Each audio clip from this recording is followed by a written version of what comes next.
So now it is time again for the Vega 64 to shine.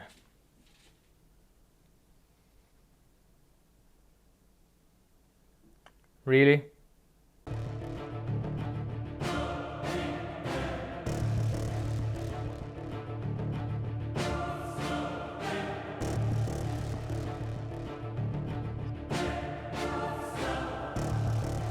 So I have tested this.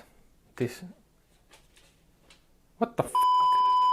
So now I have tested this in 22+Games and more is coming. I have ran it in stock configuration, smart access memory enabled and HBCC, and I set the HBCC to 18 GB. So I have tested a wide variety of games, both older and newer titles in 1080p, 1440p and 4K, and some of them are Tomb Raider, Hitman 3, Cyberpunk, GTA 5, Red Dead Redemption 2, Call of Duty Warzone and Cold War, and Doom Eternal and many more.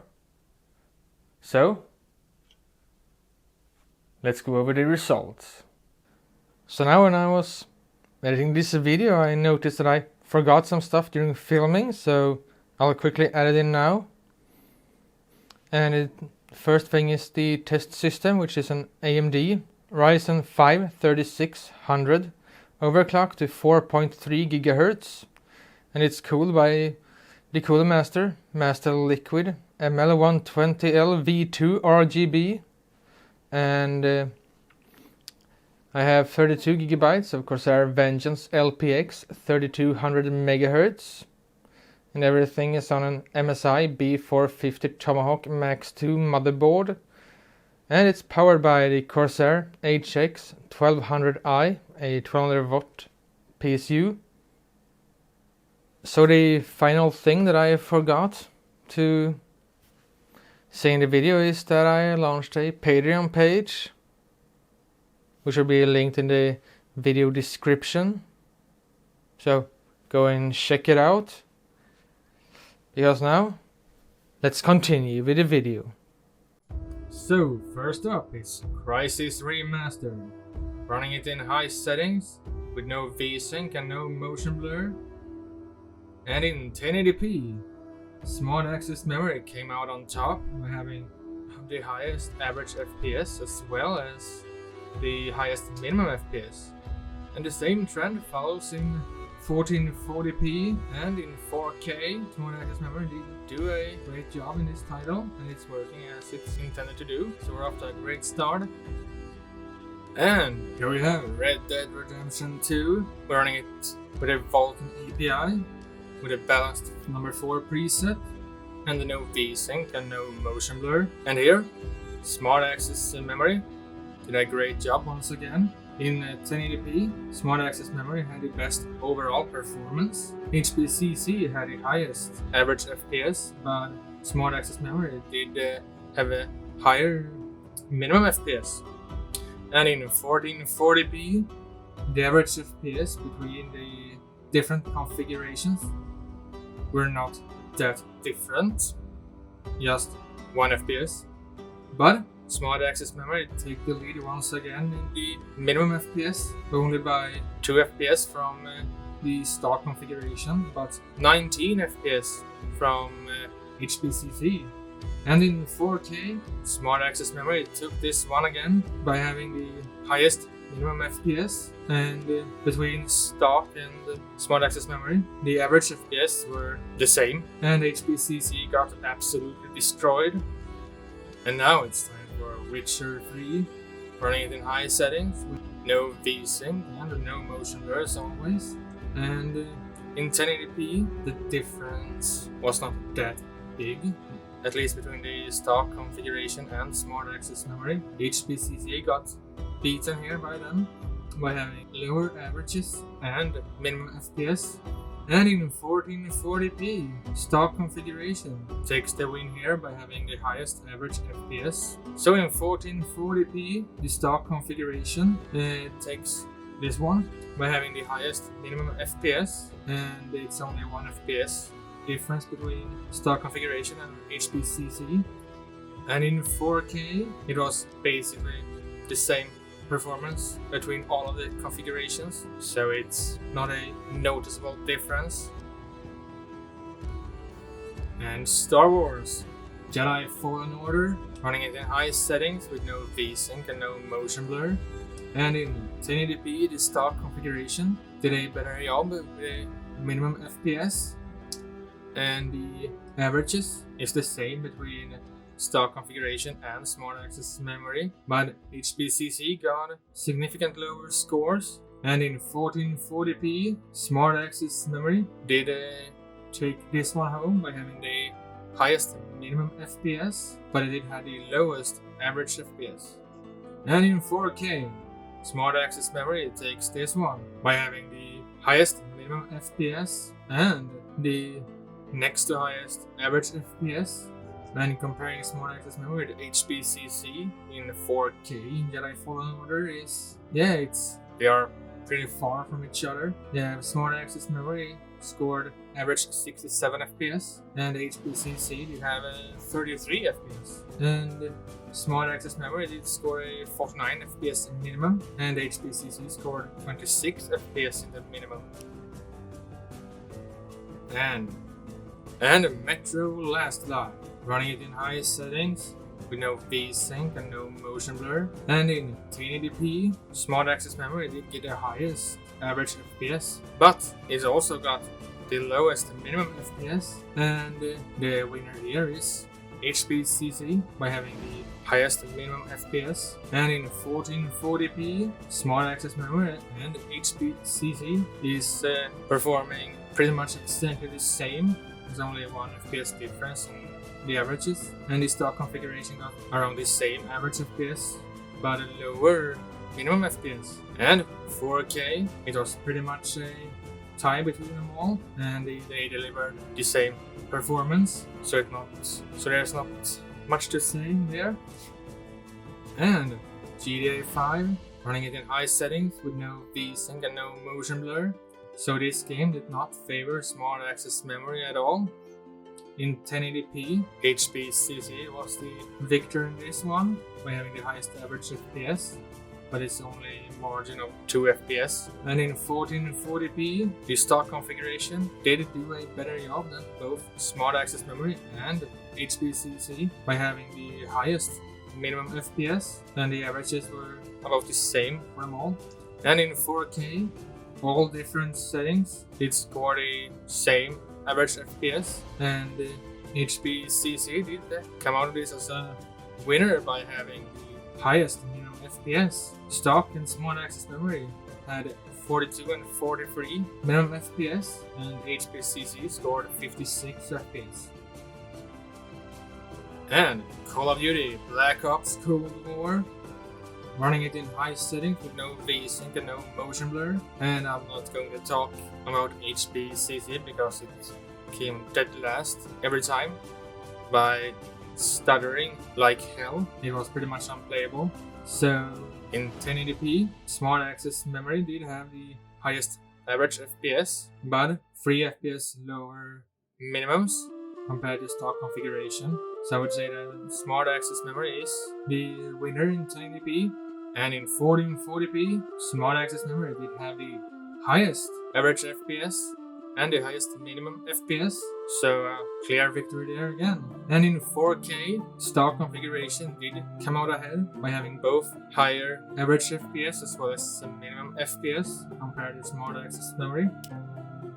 And Call of Duty Warzone, and the same is going here for HBCC. It started like crazy and it was pretty much unplayable, so I will not talk about that anymore. But in both 1080p and 1440p, smart access memory did come out ahead by having the highest minimum and average FPS in 1080p and the highest minimum FPS in 1440p. But in 1440p, the difference was not that big, and in 4K, the performance were pretty much the same with the stock configuration and smart access memory, so it's more like a tie.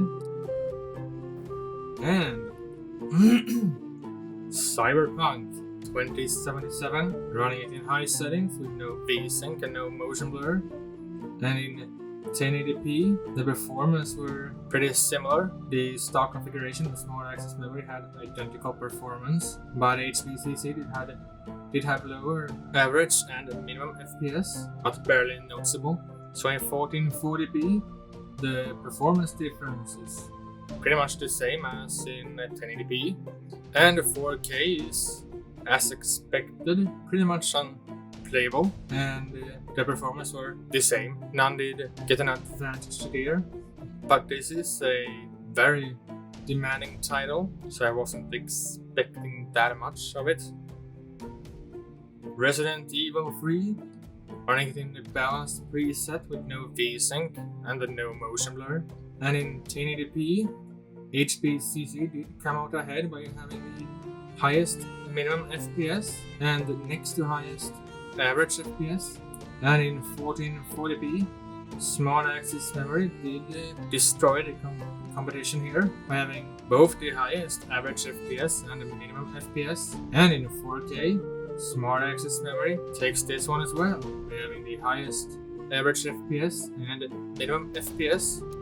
Control, running it in high settings, no VSync and no motion blur, and in 1080p stock configuration and HBCC did outperform Smart Access Memory, and in 1440p it was basically the same performance, so it's not so much to talk about that. And 4K, see the exact same story there. The performance difference is nothing at all. And Mafia Definitive Edition, running in high settings with no VSync and no motion blur, and the gameplay you're seeing is from the 4K testing, but in 1080p, HBCC did come out ahead with the highest average and minimum FPS, and in 1440p it was the exact same story. HBCC did come out ahead, and in 4K the exact same story again. HBCC took that one as well. Borderlands 3, running it in high settings with no VSync and no motion blur, and the gameplay you're seeing is from the 4K testing, but it wasn't this bad when I played it, so the software I recorded with did mess it up a little bit. And in 1080p, HBCC got destroyed in the minimum FPS, but the stock configuration and Smart Access Memory did perform similar. And in 1440p, the results were basically the same. It's 3 FPS difference, so that is not really noticeable. So in 4K, the stock configurations average FPS was a little more than double of Smart Access Memories and HBCCs. And the same applies for the minimum FPS, so the stock configuration in 4K is better. And now it's time for Hitman 2016, a little older game than the others, but it's still a fun game. I'm running it in high settings with no VSync and no motion blur, and the minimum FPS in all 3 resolutions, in all 3 configurations, were absolutely terrible. But if we're looking in just the average FPS, Smart Access Memory did take the win in 1080p, as well as in 1440p and 4K. Just some results are quite funny how it scales in FPS difference. If you take Smart Access Memory in 1080p, it scored 74 average FPS, and in 1440p it was 47 FPS. And cranked it up to 4K, it scored 72 FPS. That is quite interesting. And Hitman 2, running it in high settings with no motion blur and no VSync. So in 1080p, the FPS were about the same in all 3 different configurations, but HBCC did have the highest minimum FPS. So that's a clear win for HBCC. But in 1440p, HBCC came dead last, but it was not by a whole lot, a barely noticeable difference. And in 4K, all 3 configurations were equal. It was no difference that you should notice at all. And Hitman 3, running it in high settings with no VSync and no motion blur, and in 1080p, the stock configuration did have the highest average FPS, and next to highest minimum FPS, HBCC did have the highest minimum FPS here, so stock and HBCC did do a great job here.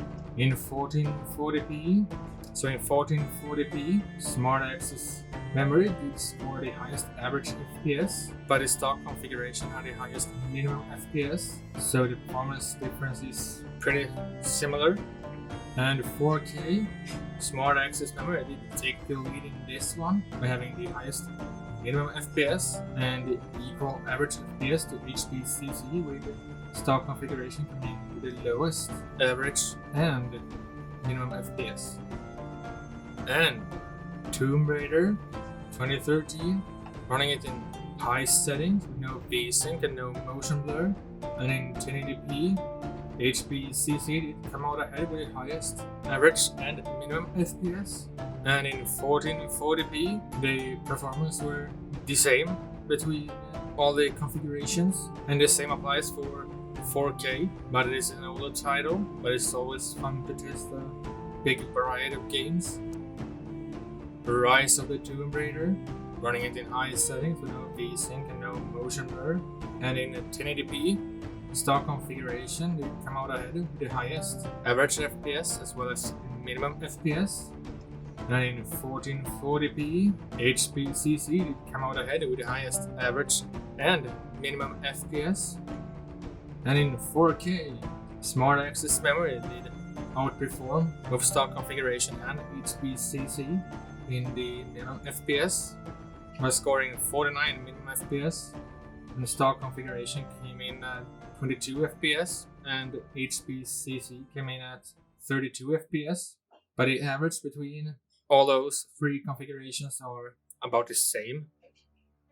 Shadow of the Tomb Raider, running it in high settings, no VSync and no motion blur, and across all the resolutions, the performance were about the same, and my recording software did mess this one up as well, for some weird reason.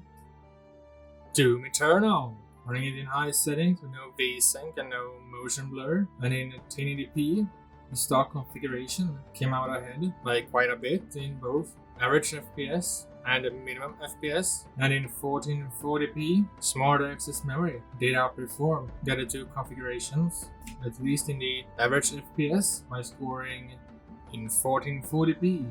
Smart Access memory did take a significant victory in the average FPS, but the minimums were about the same, so I would declare Smart Access memory to be the winner in 1440p. So 4K following the same trend, with Smart Access memory having the highest average FPS, and came in tied for the highest minimum FPS with the stock configuration, and HBCC did have the lowest minimum FPS, but it's not that noticeable. Shadow of Mordor, running it in high settings with no VSync and no motion blur. So in 1080p, the performance numbers were the same, mostly for all different configurations, and that was most likely due to an engine lock. And in 1440p, Smart Access memory did take this one home by having the highest minimum FPS, and they were still engine locked, so you can't go over 100 FPS. And in 4K, the stock configuration did come out ahead with the highest minimum FPS and the highest average FPS. Shadow of War, running it in high settings with no VSync and no motion blur, and in 1080p, HBCC came out ahead by having the highest minimum FPS, and the average FPS was around the same for all configs. In 1440p, the exact same performance for all three configurations, and in 4K, HBCC and stock configuration was identical in performance, and Smart Access memory had the lowest minimum FPS, but the highest average FPS only by 1, so don't really have to count that. And the final game is Assassin's Creed Valhalla, running it in high settings with no VSync and no motion blur, and in 1080p, the performance were the same for all configurations, and the same applies for 1440p and 4K, so this game didn't benefit at all from either Smart Access Memory or HBCC. So now with all the benchmarks completed, and you've seen it for yourselves, let me know what you're thinking about it. I mean, in some titles it was great, and in others, like when running HBCC in Call of Duty games, it was a lot of stuttering, and yeah, what can you do about it? It's just a setting to turn on and turn off. Or don't use it at all if you're playing those games. It's as simple as that.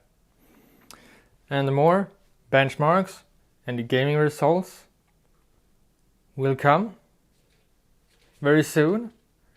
They will not be as big as this one. We'll probably put up more videos with fewer games, but we'll see about that. Anything can happen. So do you have any specific game you would like to see tested in these configurations? Leave it in a comment down below, and in the description you will find a link to a spreadsheet where all of the games tested today is optimized, so you can just copy the settings to your config and start from there and change it to your liking. I optimized it to run in most titles 60 plus FPS, but in Cyberpunk it wasn't nearly possible to do it in 4K at least. So don't forget to leave a like on this video and subscribe, and I'll see you all in the next one.